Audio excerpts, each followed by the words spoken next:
ये है talks news network और आप देख रहे हैं पॉलिटॉक्स, राजनीति का कच्चा चिट्ठा। भारत की राजनीति में रामविलास पासवान ऐसे नेता हैं जो हमेशा सत्ता के साथ रहते हैं, सरकार चाहे किसी की भी आए। पासवान कभी चुनाव से पहले तो कभी चुनाव के बाद सत्ता के सिरमौर बनने वाले दल के साथ हो लेते हैं।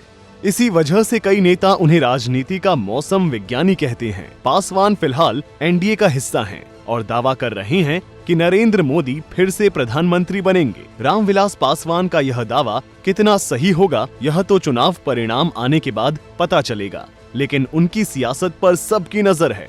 आपको बता दें कि रामविलास पासवान बिहार की हाजीपुर लोकसभा क्षेत्र से 8 बार सांसद चुने गए। जीत का यह आंकड़ा इस बात की तस्दीक करता है कि राजनीति में उनका कद कितना बड़ा है। पासवान पहली बार भारतीय लोक दल के टिकट पर साल 1977 में चुनाव जीतकर संसद पहुंचे। साल 1980 में वे जनता पार्टी के टिकट पर सांसद बने, लेकिन 1984 में इंदिरा गांधी के निधन के बाद हुए चुनाव में उन्हें कांग्रेस के राम रत्न राम के सामने हार का सामना करना पड़ा। हालांकि 1989 के चुनाव में उन्होंने फिर से जीत हासिल की। इस चुनाव के साथ जीत का जो सिलसिला शुरू हुआ वो 2004 तक जारी रहा। इस दौरान रामविलास पासवान की दलीय निष्ठा बार बार बदलती रही। वे एनडीए और यूपीए दोनों सरकारों में रहे। पासवान अकेले तो बिहार में इतने ताकतवर नहीं हैं कि वे कुछ बड़ा कर सकें, लेकिन प्रदेश के दलित वर्ग पर उनकी अच्छी पकड़ मानी जाती है। पहले यूपीए और बाद में एनडीए में उनकी एंट्री की वजह भी यही थी। 2014 के चुनाव में पासवान की पार्टी लोजपा ने बीजेपी के साथ मिलकर चुनाव लड़ा था। पार्टी ने 7 सीटों पर अपने प्रत्याशी उतारे, जिनमें से 6 ने फतह हासिल की। इनमें हाजीपुर से रामविलास पासवान खुद और जमुई से उनके पुत्र चिराग पासवान सांसद चुने गए।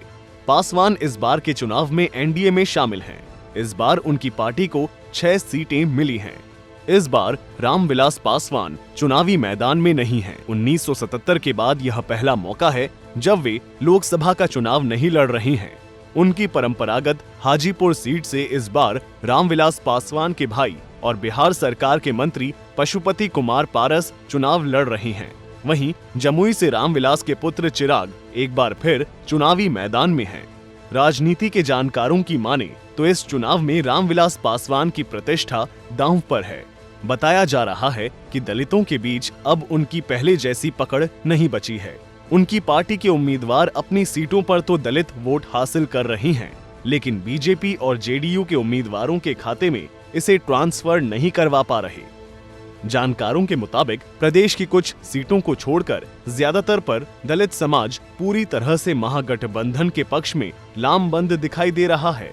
यदि ऐसा होता है तो यह रामविलास पासवान के लिए किसी झटके से कम नहीं होगा, क्योंकि जिस दलित वोट बैंक की वजह से वे राष्ट्रीय दलों से गठबंधन और सरकार में मोल भाव कर पाते हैं, यदि वो ही उनसे छिटक गया तो उनका राष्ट्रीय राजनीति में प्रभाव कम होना तय मानकर चलिए।